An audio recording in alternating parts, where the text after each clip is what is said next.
When I was 9 years old, I went off to summer camp for the first time, and my mother packed me a suitcase full of books, which to me seemed like a perfectly natural thing to do, because in my family, reading was the primary group activity. And this might sound antisocial to you, but for us, it was really just a different way of being social. You had the animal warmth of your family sitting right next to you, but you were also free to go roaming around the adventure land inside your own mind. And I had this idea that camp was going to be just like this, but better. I had a vision of 10 girls sitting in a cabin, cozily reading books in their matching nightgowns. Camp was more like a keg party without any alcohol. And on the very first day, our counselor gathered us all together, and she taught us a cheer that she said we would be doing every day for the rest of the summer to instill camp spirit. And it went like this.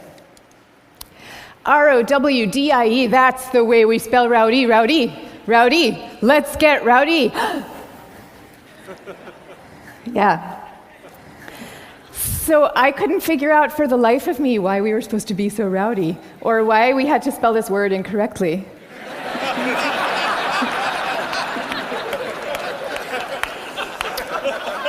But I recited the cheer along with everybody else. I did my best. And I just waited for the time that I could go off and read my books. But the first time that I took my book out of my suitcase, the coolest girl in the bunk came up to me and she asked me, "Why are you being so mellow?" Mellow, of course, being the exact opposite of R-O-W-D-I-E.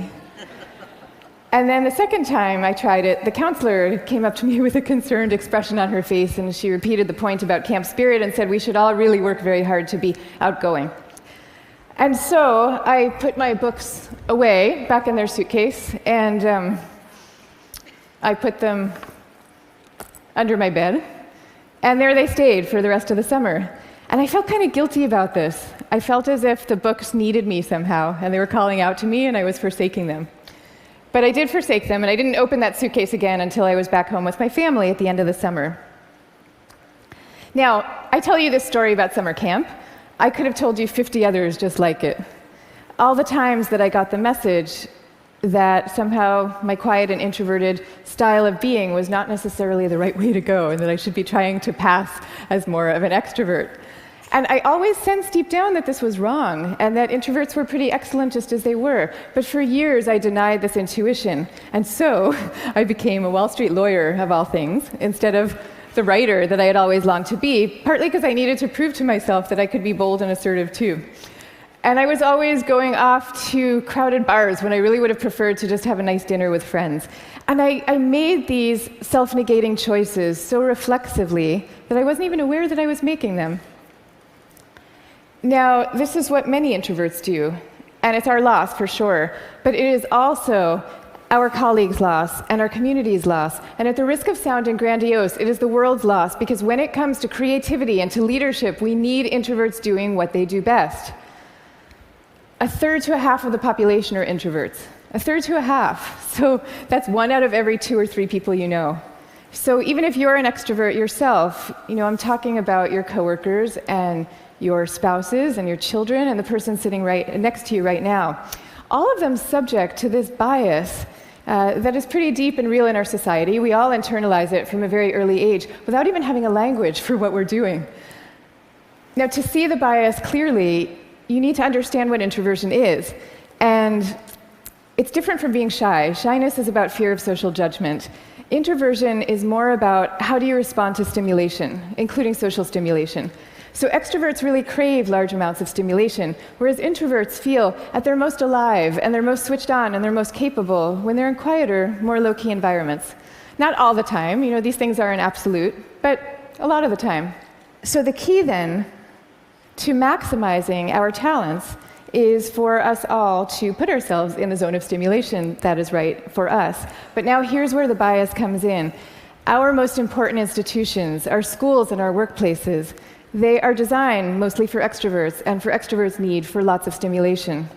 And also, we are living through this belief system. We have a belief system right now that I call the new groupthink, which holds that all creativity and all productivity comes from a very oddly gregarious place.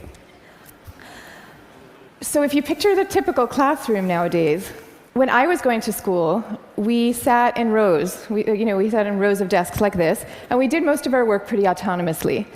But nowadays, your typical classroom has pods of desks of 4 or 5 or 6 or 7 kids all facing each other. And kids are working in countless group assignments, even in subjects like math and creative writing, which you would think would depend on solo flights of thought. Kids are now expected to act as committee members. And for the kids who prefer to go off by themselves or just to work alone, those kids are seen as outliers often, or worse, as problem cases. And the vast majority of teachers reports believing that the ideal student is an extrovert as opposed to an introvert, even though introverts actually get better grades and are more knowledgeable, according to research. Okay, same thing is true in our workplaces. Most of us work in open plan offices without walls, where we are subject to the constant noise and gaze of our coworkers. And when it comes to leadership, introverts are routinely passed over for leadership positions, even though introverts tend to be very careful, much less likely to take outsized risks, which is something we might all favor nowadays. And interesting research by Adam Grant at the Wharton School has found that introverted leaders often deliver better outcomes than extroverts do, because when they are managing proactive employees, they're much more likely to let those employees run with their ideas, whereas an extrovert can quite unwittingly kind of get so excited about things that they're putting their own stamp on things, and other people's ideas might not as easily then bubble up to the surface. Now, in fact, some of our transformative leaders in history have been introverts. I'll give you some examples. Eleanor Roosevelt, Rosa Parks, Gandhi. All these people describe themselves as quiet and soft-spoken and even shy. And they all took the spotlight, even though every bone in their bodies was telling them not to. And this turns out to have a special power all its own, because people could feel that these leaders were at the helm, not because they enjoyed directing others, and not out of the pleasure of being looked at. They were there because they had no choice, because they were driven to do what they thought was right. Now, I think at this point it's important for me to say that I actually love extroverts. I always like to say some of my best friends are extroverts, including my beloved husband. And we all fall at different points, of course, along the introvert-extrovert spectrum. Even Carl Jung, the psychologist who first popularized these terms, said that there's no such thing as a pure introvert or a pure extrovert. He said that such a man would be in a lunatic asylum if he existed at all. And some people fall smack in the middle of the introvert-extrovert spectrum, and we call these people ambiverts. And I often think that they have the best of all worlds. But many of us do recognize ourselves as one type or the other. And what I'm saying is that culturally, we need a much better balance. We need more of a yin and yang between these two types. This is especially important when it comes to creativity and to productivity, because when psychologists look at the lives of the most creative people, what they find are people who are very good at exchanging ideas and advancing ideas, but who also have a serious streak of introversion in them. And this is because solitude is a crucial ingredient often to creativity. So Darwin, he took long walks alone in the woods and emphatically turned down dinner party invitations. Theodore Geisel, better known as Dr. Seuss, he dreamed up many of his amazing creations in a lonely bell tower office that he had in the back of his house in La Jolla, California. And he was actually afraid to meet the young children who read his books for fear that they were expecting him to be this kind of jolly Santa Claus-like figure and would be disappointed with his more reserved persona.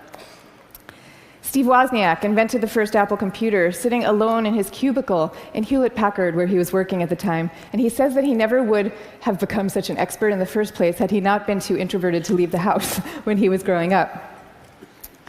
Now, of course, this does not mean that we should all stop collaborating. And case in point is Steve Wozniak famously coming together with Steve Jobs to start Apple Computer.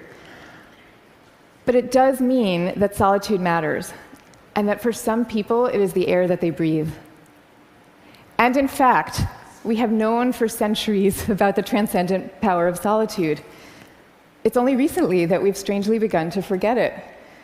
If you look at most of the world's major religions, you will find seekers, Moses, Jesus, Buddha, Mohammed, seekers who are going off by themselves, alone, to the wilderness, where they then have profound epiphanies and revelations that they then bring back to the rest of the community. So no wilderness, no revelations.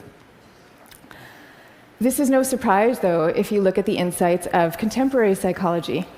It turns out that we can't even be in a group of people without instinctively mirroring and mimicking their opinions, even about seemingly personal and visceral things like who you're attracted to. You will start aping the beliefs of the people around you without even realizing that that's what you're doing. And groups famously follow the opinions of the most dominant or charismatic person in the room, even though there's zero correlation between being the best talker and having the best ideas. Zero. So you might be following the person with the best ideas, but you might not. And do you really want to leave it up to chance? Much better for everybody to go off by themselves, generate their own ideas, freed from the distortions of group dynamics, and then come together as a team to talk them through in a well-managed environment and take it from there. Now, if all this is true, then why are we getting it so wrong? Why are we setting up our schools this way and our workplaces? And why are we making introverts feel so guilty about wanting to just go off by themselves some of the time? One answer lies deep in our cultural history. Western societies, and in particular the US, have always favored the man of action over the man of contemplation. But in America's early days, we lived in what historians call a culture of character, where we still, at that point, valued people for their inner selves and their moral rectitude. And if you look at the self-help books from this era, they all had titles with things like character, the grandest thing in the world. And they featured role models like Abraham Lincoln, who was praised for being modest and unassuming. Ralph Waldo Emerson called him a man who does not offend by superiority. But then we hit the 20th century, and we entered a new culture that historians call the culture of personality.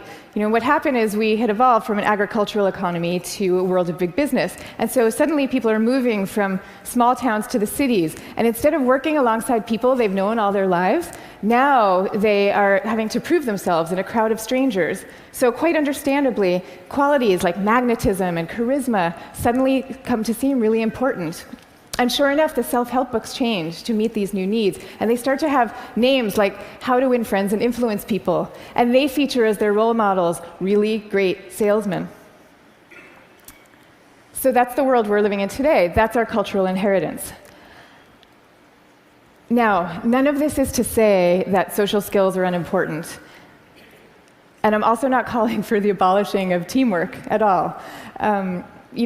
The same religions who send their sages off to lonely mountaintops also teach us love and trust. And the problems that we are facing today in fields like science and in economics are so vast and so complex that we are going to need armies of people coming together to solve them, working together.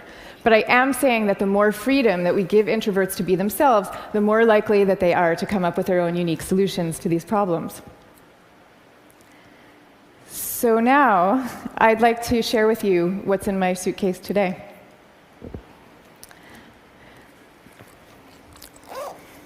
Guess what? Books. I have a suitcase full of books. Here's Margaret Atwood, Cat's Eye. Here's a novel by Milan Kundera. And here's The Guide of the Perplexed by Maimonides. But these are not exactly my books.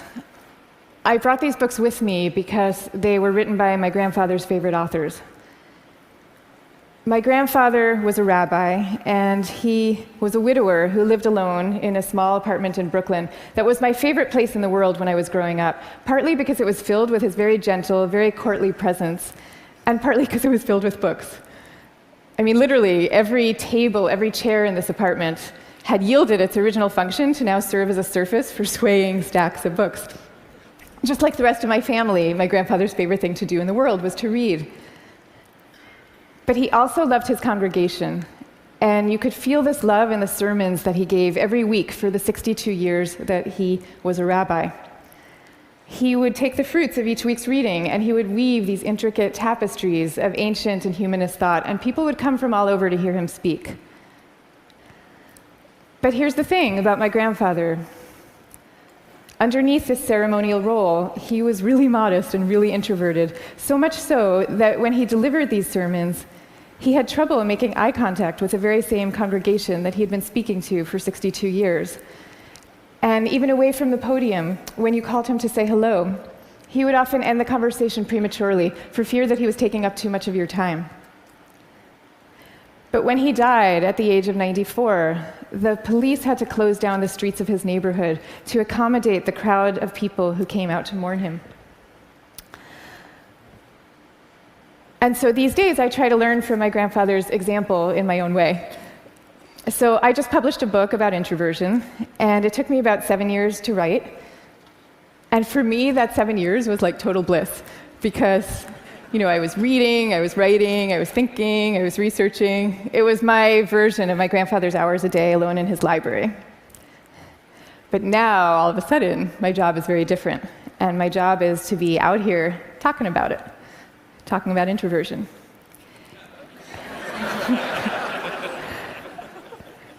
And that's a lot harder for me, because as honored as I am to be here with all of you right now, this is not my natural milieu. So I prepared for moments like these as best I could. I spent the last year practicing public speaking every chance I could get, and I called this my year of speaking dangerously. And that actually helped a lot. But I'll tell you, what helps even more is my sense, my belief, my hope that when it comes to our attitudes to introversion and to quiet and to solitude, we truly are poised on the brink of dramatic change. I mean, we are. And so I am going to leave you now with 3 calls for action for those who share this vision. Number 1, stop the madness for constant group work. Just stop it. Thank you. And I want to be clear about what I'm saying, because I deeply believe our offices should be encouraging casual, chatty, cafe-style types of interactions, the kind where people come together and serendipitously have an exchange of ideas. That is great. That's great for introverts, and it's great for extroverts. But we need much more privacy, much more freedom, much more autonomy at work. School, same thing. We need to be teaching kids to work together, for sure. But we also need to be teaching them how to work on their own. This is especially important for extroverted children, too. They need to work on their own because that is where deep thought comes from, in part. Okay, number 2, go to the wilderness. Be like Buddha. Have your own revelations.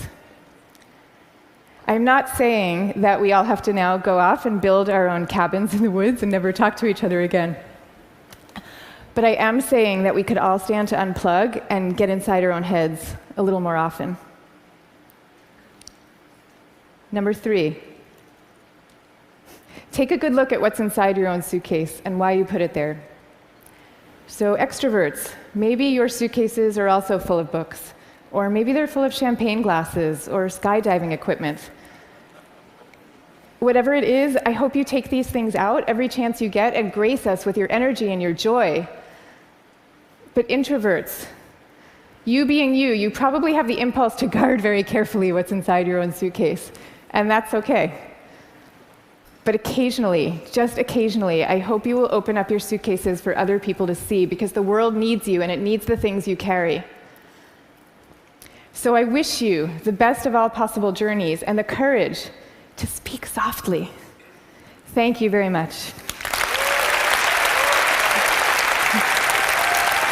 Thank you. Thank you. Thank you.